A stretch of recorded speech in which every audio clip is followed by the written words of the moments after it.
Antes de comenzar esta historia, quiero hacerte esta pregunta. Si encontraras una libreta abandonada en la calle y dentro descubrieras los nombres de varias personas, acompañados por fechas, fotografías y una nota que dijera, uno ya cayó, ¿qué harías? ¿La entregarías a la policía? ¿Intentarías descubrir la verdad o fingirías que nunca la viste? Porque esta noche vas a enfrentarte a un misterio muy parecido. Pero antes de comenzar nuestra investigación, asegúrate de suscribirte al Filo del Misterio, porque aquí no solo contamos historias.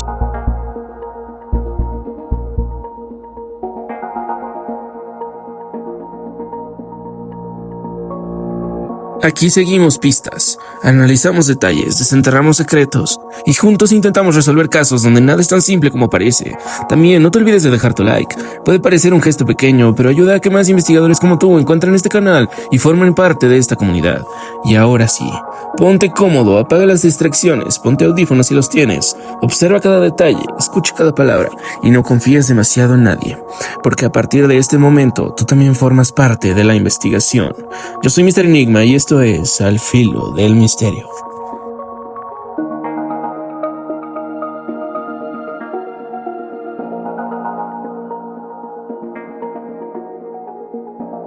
Déjame explicarte primero de qué trata Al Filo del Misterio. Esto es una serie o varias series de thriller policíacos, suspenso psicológico y misterio criminal donde cada caso aparentemente independiente forma parte de una conspiración mucho más grande. La historia que te voy a contar sigue a Adrián Vega, un ex negociador criminal con una extraordinaria capacidad para observar detalles que nadie más ve, y a la detective Sofía Rivas, una investigadora de homicidios que poco a poco descubre que algunos crímenes no solo buscan ocultar la verdad, buscan reescribirla. Todo comienza con el asesinato de un poderoso empresario llamado Ricardo Salgado. El responsable parece evidente. El caso parece resuelto, pero una libreta negra encontrada entre las pertenencias del asesino revela algo inquietante.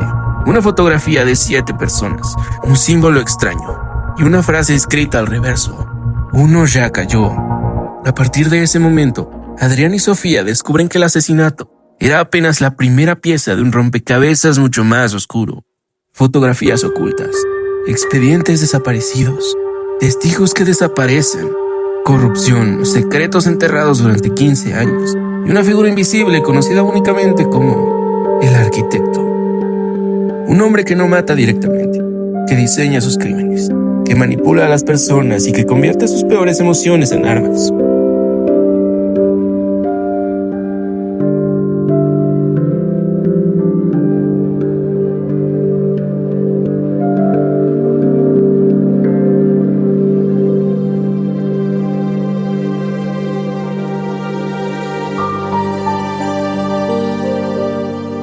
Que parece conocer el pasado de Adrián mejor que él mismo. Aquí en Al Filo del Misterio, cada episodio te presentará nuevas pistas, sospechosos y secretos nuevos. Pero la verdadera pregunta nunca será quién cometió el crimen.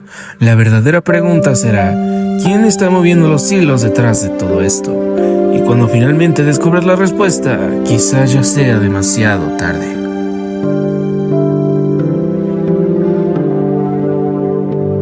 Sin más preámbulos, comenzamos.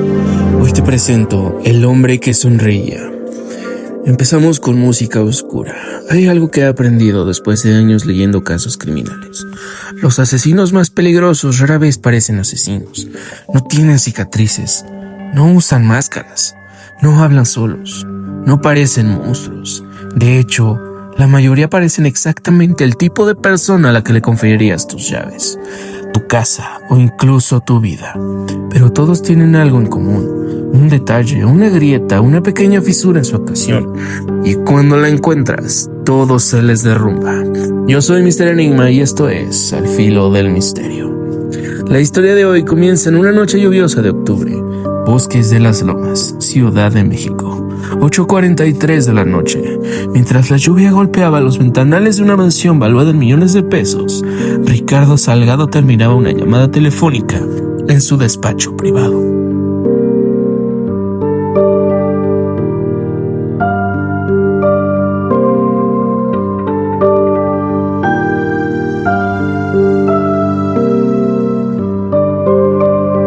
Empresario, hotelero, millonario, influyente y según muchos, un hombre que había hecho más enemigos que amigos. Las cámaras de seguridad captaron algo extraño, algo que nadie notó al principio. Durante varios segundos, Ricardo observó la puerta de su despacho, sin moverse, sin hablar, sin respirar casi, como si hubiera escuchado algo imposible, como si acabara de descubrir que el peligro ya estaba dentro de su casa. 24 minutos después, Ricardo Salgado estaba muerto. La detective Sofía Rivas llegó poco después del amanecer. Tenía 34 años, más de 100 escenas de homicidio en su historial y una regla personal: desconfiar de cualquier caso que pareciera demasiado sencillo. Y este era uno de ellos. No había puertas forzadas, no había ventanas abiertas, ni señales de robo. No había sangre, no había lucha. Nada de nada. Era como si la muerte hubiera entrado caminando por la puerta principal y hubiera sido invitada a pasar. El despacho seguía intacto. El whisky estaba sobre el escritorio, la alfombra impecable, las lámparas encendidas como si nada, los cuadros perfectamente alineados, demasiado orden, demasiada calma. Esto no era normal. Los homicidios reales rara vez son así, siempre dejan algo roto. Un objeto, una mentira, una persona, pero algo siempre se rompe, y Sofía aún no sabía qué era. A las 8 de la mañana llegó otro hombre, sin uniforme, sin placas, sin prisas. Adrián Vega, ex negociador criminal, observador obsesivo, especialista en detectar mentiras a fondo, y una de las pocas personas capaces de irritar a Sofía con apenas 5 palabras. ¡Qué bueno!, llegó el adivino. Adrián observó el cuerpo, después la habitación, después a Sofía. Si adivinara, estaría cobrando el triple. Ni siquiera sonrió, y eso hizo que el comentario fuera peor. Los sospechosos eran 5. Claudia Salgado, la esposa, una mujer elegante que parecía más cansada que triste. Mateo Salgado, el hijo, endeudado, impulsivo y desesperado por conseguir dinero. Víctor Landa, socio de Ricardo, con suficientes conflictos económicos como para escribir una novela. Lucía Herrera.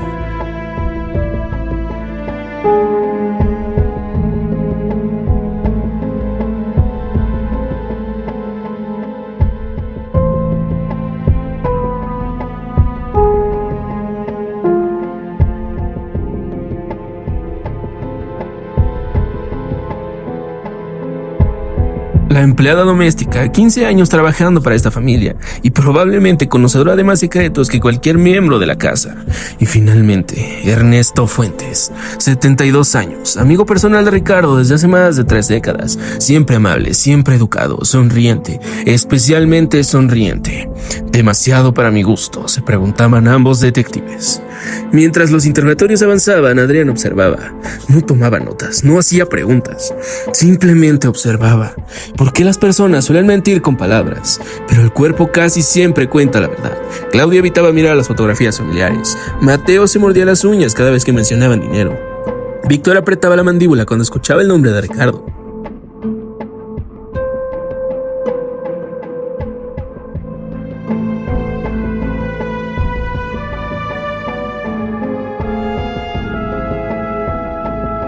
Esto sonreía todo el tiempo, incluso cuando describía el cadáver, incluso cuando hablaba del funeral, incluso cuando mencionaba los últimos minutos de vida de su mejor amigo.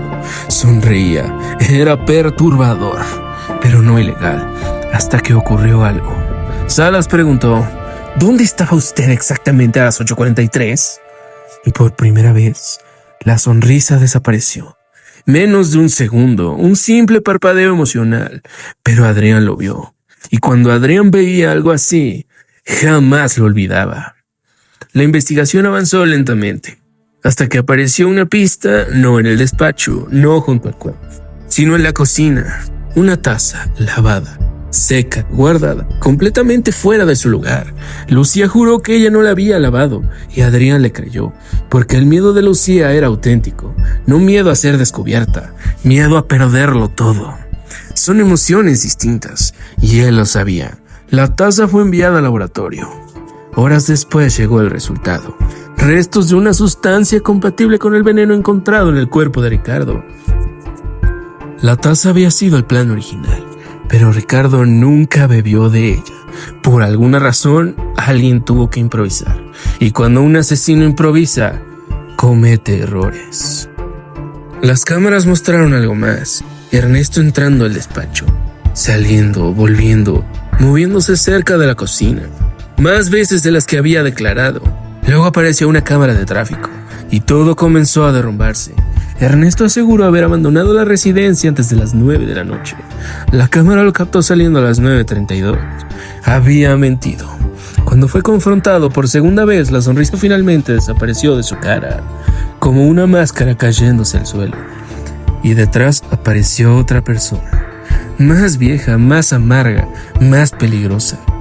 Ernesto confesó que durante 30 años vio cómo Ricardo se apropiaba de ideas ajenas, de esfuerzos, triunfos, contactos.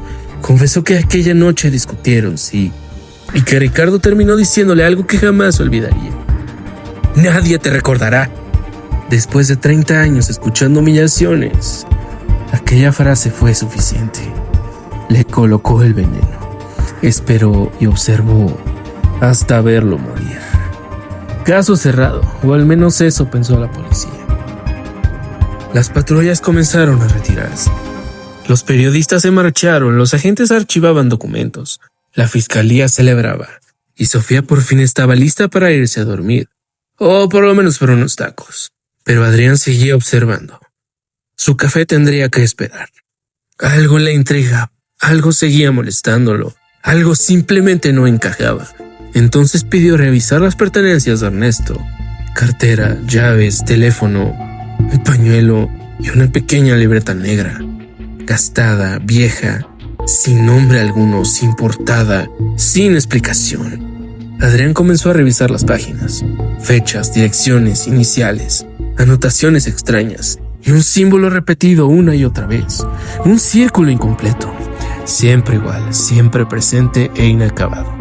Entonces encontró algo, una fotografía oculta entre las hojas, doblada varias veces como si alguien hubiera querido esconderla. La fotografía mostraba a 7 personas sonriendo, en una reunión privada celebrada años atrás. Ricardo Salgado estaba ahí, Ernesto Fuentes también, y otras 5 personas desconocidas. Adrián giró la fotografía y sintió algo extraño. En la parte trasera alguien había escrito una frase, solo una, 3 palabras. Uno ya cayó. Silencio absoluto. Adrián volvió a mirar la imagen. 7 personas. Ricardo estaba muerto. Uno ya cayó, se repetía Adrián.